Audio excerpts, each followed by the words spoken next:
Action. Cut. Lovely. Hi. Welcome to our new blog. This time, we thought we'd talk a little bit about 3D. Get a good look at your opening shot. Oh, yeah, okay, there you go. Just arm in a little closer. Just watch your back. Hi, I'm Angus. Welcome to the world of 3D. Shooting The Hobbit in 3D is a dream come true. I mean, if I had the ability to shoot Lord of the Rings in 3D, I certainly would have done it. What I actually did on The Lord of the Rings is I had a 3D camera taking 3D photographs. Hopefully, one day, maybe even on 3D Blu-ray, we might be able to actually show you some of the 3D photos from 10 or 12 years ago. It's 3D and I've got reading glasses, it's all good. But now, the reality is that it's not that difficult to shoot in 3D. I love it when a film draws you in and you become part of the experience. And 3D helps immerse you in the film. But the essence of our camera system is a camera called the Red Epic. Really, it's this thing that enables us to shoot 3D on The Hobbit. But of course, to shoot 3D, you actually need two cameras. The problem that we have in the cinema world is that the lenses that we use are so large that we cannot get an interocular similar to a human's, which is the separation between your eyes. For us to get the two cameras as close together as possible, they have to shoot into a mirror. We have to use a mirror system, which is a rig that's designed by a company called 3Reality. one's left eye, one's the right eye. One shoots through a mirror, the other one bounces off a mirror, and so the two images are perfectly overlaid. With using two eyes, we can move the cameras apart and also, more importantly, is find a convergence point. For example, see around someone's face, just like you're looking at a friend. The convergence point is the screen plane itself. 3D forms two places. Positive space, which is inside the box, what you see behind the person who's standing on the screen, and negative space, which is what you feel comes out into the audience, an arm, a bullet, or whatever you want. And the whole idea with these rigs is you can change the interocular and the convergence as we're shooting. We can see that separation on a 2D screen with a left and a right eye overlay. So we can do this live throughout a shot, changing our 3D effect the whole way through. Roll sound. We're watching the movie in 3D as we make it. It looks so good. You almost feel like you're in it. A lot of people have an image of 3D being big and cumbersome, and that's true. But we've got a lot of different rigs that we've built for different purposes. It's actually easier in this weird 3D world to have different camera systems for different uses.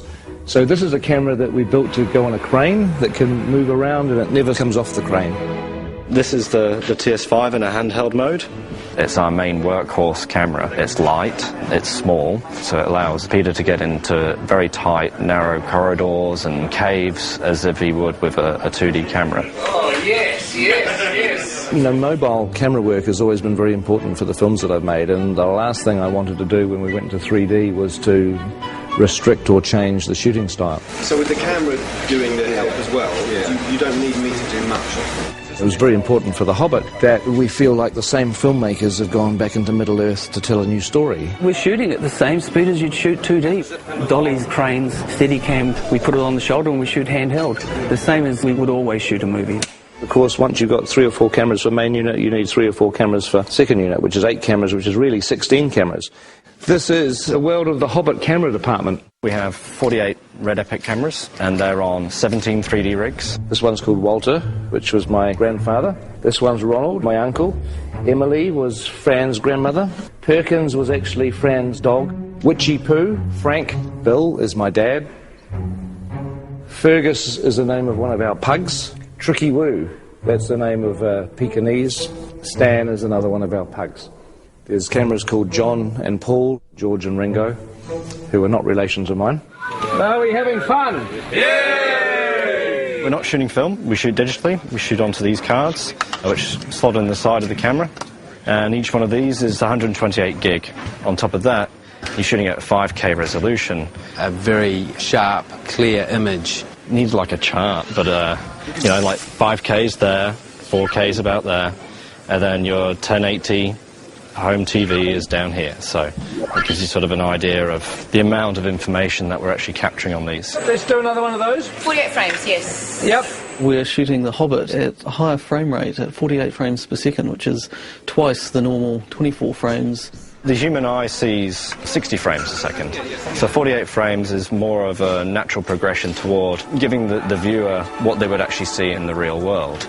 The people who have seen scenes of The Hobbit at 48 frames a second often say that it's like the back of the cinema has had a hole cut out of it where the screen is, and you're actually looking into the real world.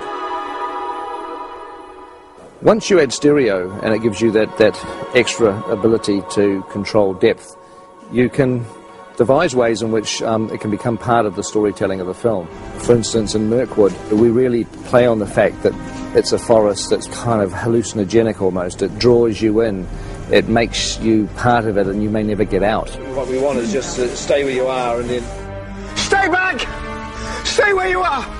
Mirkwood is a big forest, and it's full of vines and sinister-looking trees, I suppose you say. It has a lot of things hanging down, and a lot of things coming from all sorts of angles, and it helps us with the 3D to be able to push into that and try and get the audience to feel that they're actually trying to move into the forest with the cameras and give it that dark and look over your shoulder feeling.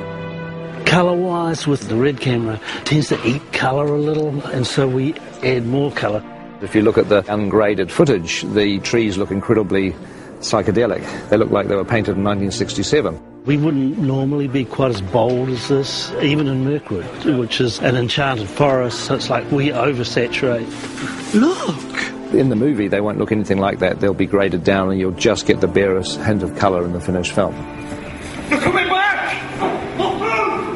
3D 48 frames is pretty unforgiving, and we have to change our whole way to go about coloring these things, because what we found out in early tests that if there wasn't enough red in these pieces, they would punch up yellow and react differently than normal skin with blood running through it. So here's an example. This is Graham McTavish as Dwalin, and we've had to add a lot of red tones to his makeup. So if you notice, if you stick your hand up next to your face, how incredibly pale this man is right now.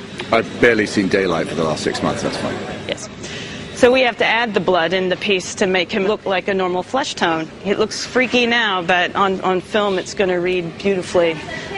Fingers crossed.